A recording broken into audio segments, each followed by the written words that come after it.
The most powerful company in human history might be taking shape right now, and almost no one realizes it. Let's get straight to the point. One man, four companies, and one bold move that could reshape the entire world. We're talking about Elon Musk, the richest private individual on the planet, quietly working on what could become the largest corporate merger capitalism has ever seen. Here's the surprising part. Just a few weeks ago, this idea sounded like pure speculation. It was brought up by investor Shamath Palihapitiya on the All In podcast. He suggested that SpaceX might not go public in the traditional way. Instead, it could merge with Tesla, allowing Elon to unify control of his most important companies under a single structure. At the time, it sounded wild, but now it's no longer just a theory.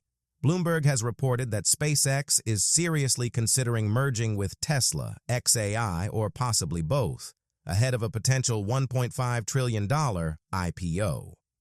The groundwork is already being laid, legal entities have been created, and major banks like Bank of America, Goldman Sachs, JP Morgan, and Morgan Stanley are reportedly involved.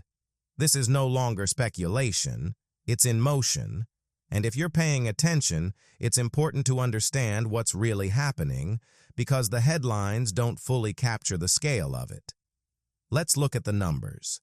SpaceX is valued at around $800 billion. XAI, Elon's artificial intelligence company, recently hit a $230 billion valuation, up from $50 billion just a year ago, which is a 4-times increase.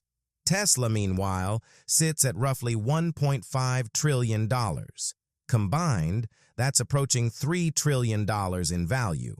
But here's what many analysts are missing. If these companies merge, the result wouldn't just be the sum of their parts.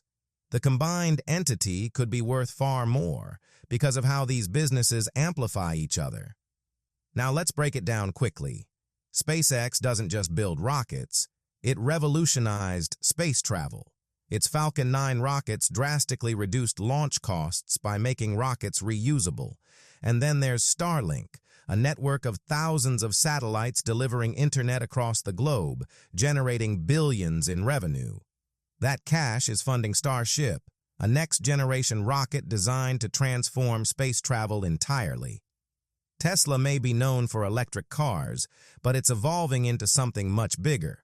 Its full self-driving system can already handle long-distance driving with minimal human input.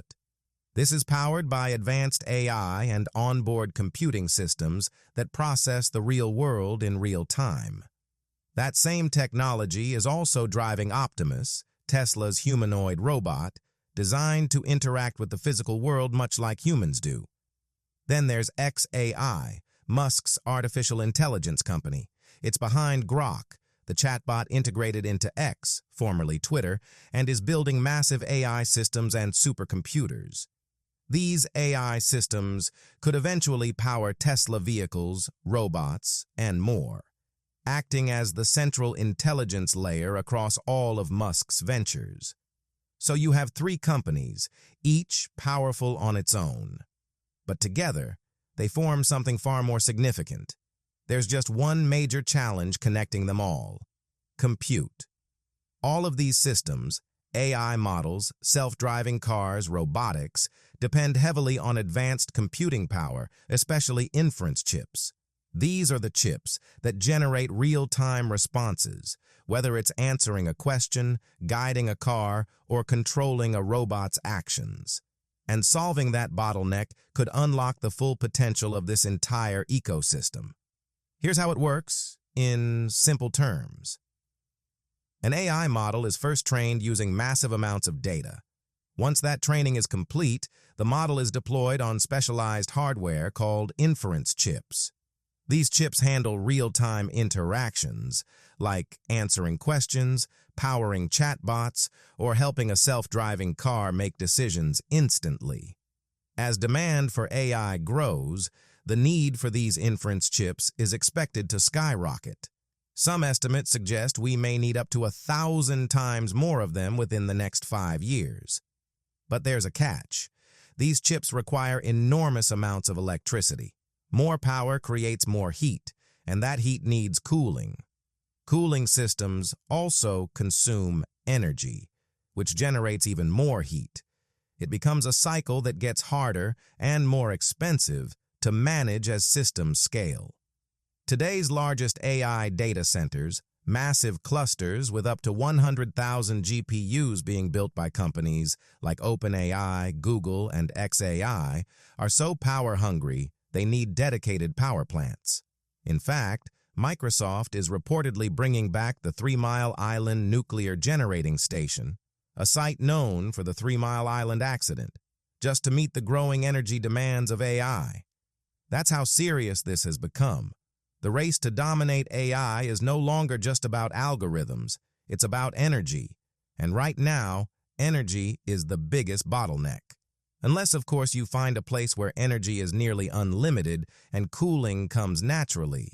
That place isn't on Earth, it's space. Earlier this year at the World Economic Forum annual meeting, Elon Musk made a statement that didn't get much attention. He said the cheapest place to run AI systems would soon be in space, within the next 2 to 3 years. At first, many people dismissed it, but from a physics standpoint, it actually makes a lot of sense. Think about what a data center needs on Earth. Huge amounts of electricity, expensive cooling systems, land, and regulatory approvals. All of these become more difficult and costly as you scale. Now compare that to space. In orbit, solar energy is constant and uninterrupted if positioned correctly. There's no night cycle, no weather, no clouds, just continuous exposure to sunlight. Solar panels in space can receive around 1,400 watts per square meter, 24/7. Cooling is also dramatically easier. Instead of using complex systems, heat can simply radiate into the vacuum of space. With the cosmic background temperature sitting near absolute zero, it's one of the most efficient cooling environments possible, and it doesn't require additional energy. There are no land constraints, no permits, no utility limitations. Expansion is only limited by how fast you can launch equipment into orbit. In other words, space completely changes the economics of AI infrastructure. And this is where SpaceX comes in. They're already building the foundation for this shift. The next generation of Starlink satellites, version 3, will offer dramatically higher bandwidth, reaching speeds up to 1 terabit per second. But they're not just communication tools anymore. They're being designed with onboard computing capabilities, including modular GPU systems, better thermal control, and larger solar panels. These satellites are essentially becoming small computing nodes in orbit. Then there's Starship, SpaceX's next-generation rocket. It's designed to carry 10 to 100 times more cargo than Falcon 9 in a single launch. The company is already testing systems to deploy large numbers of satellites at once. One launch could send up around 60 of these advanced satellites. With a target of about 100 launches per year, that could mean thousands of new compute-enabled satellites added annually.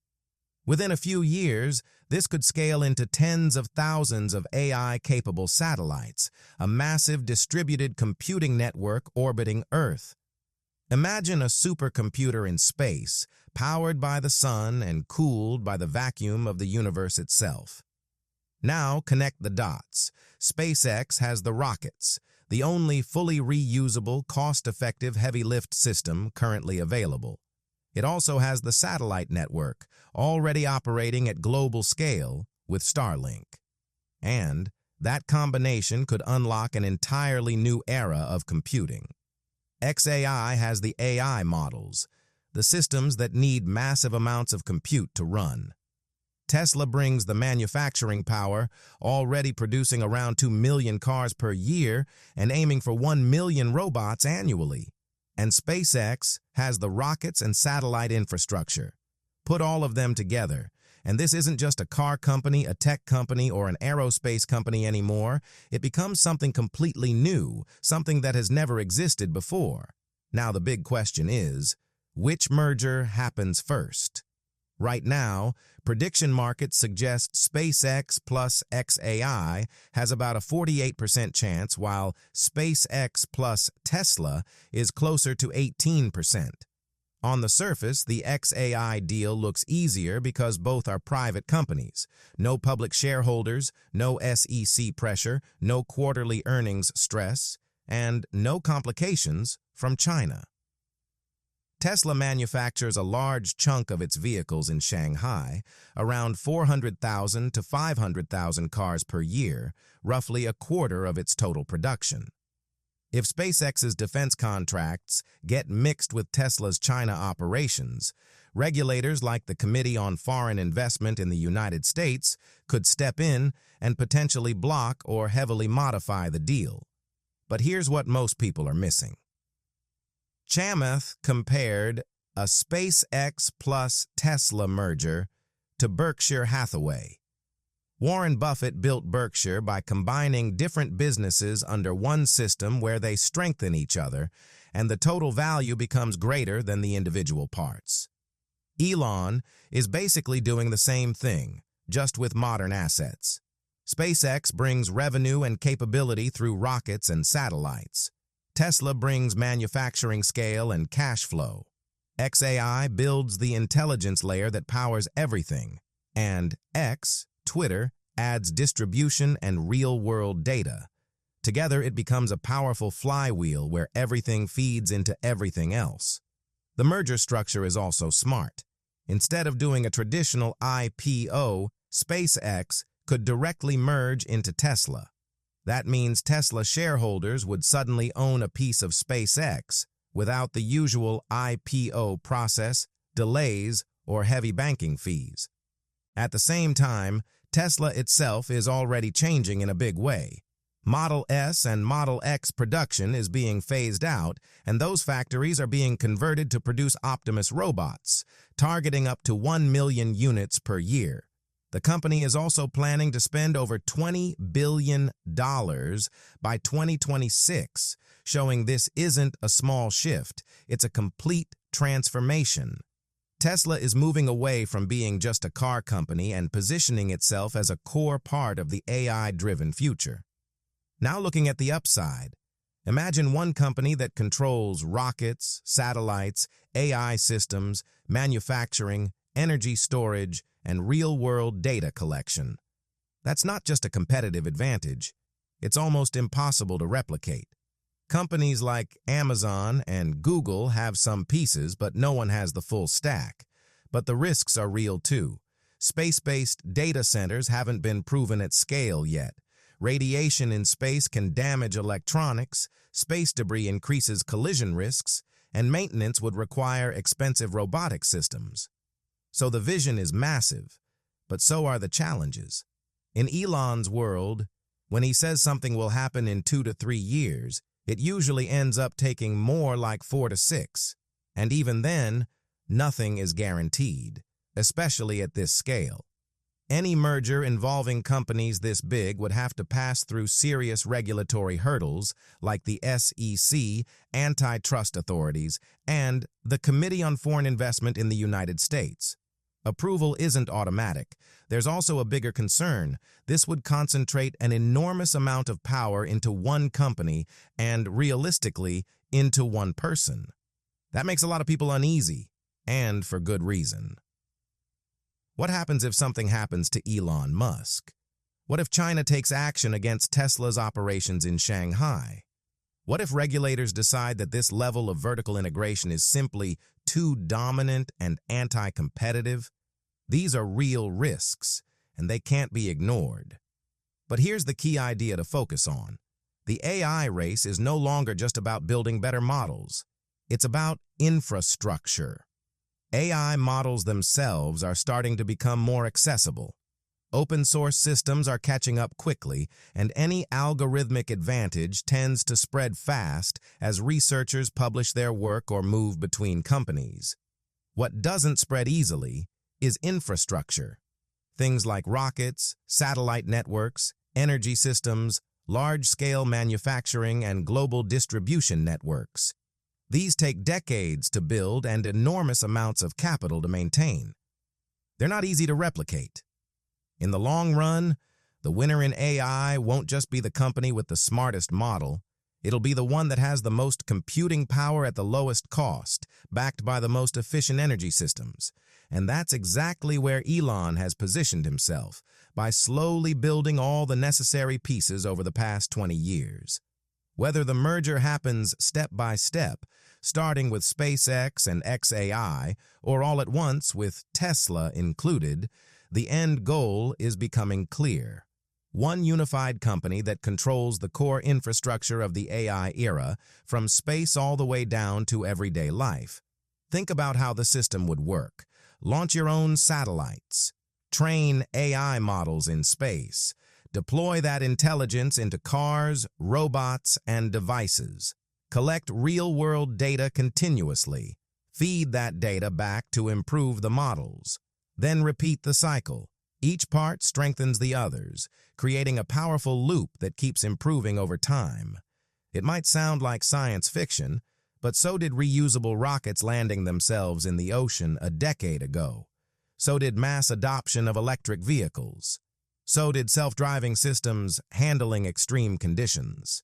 And so did brain-computer interfaces restoring mobility to paralyzed patients. Elon Musk has a track record of turning ideas that seem unrealistic into reality. Yes, things often take longer than he predicts, but when they do happen, they tend to go further than people expected. At this point, you've got the full picture: the merger idea, the numbers, the space-based computing concept, the long-term vision, and the risks involved. You now understand this better than most people. What happens next is still unfolding, but one thing is clear: the future isn't something far away. It's already in motion,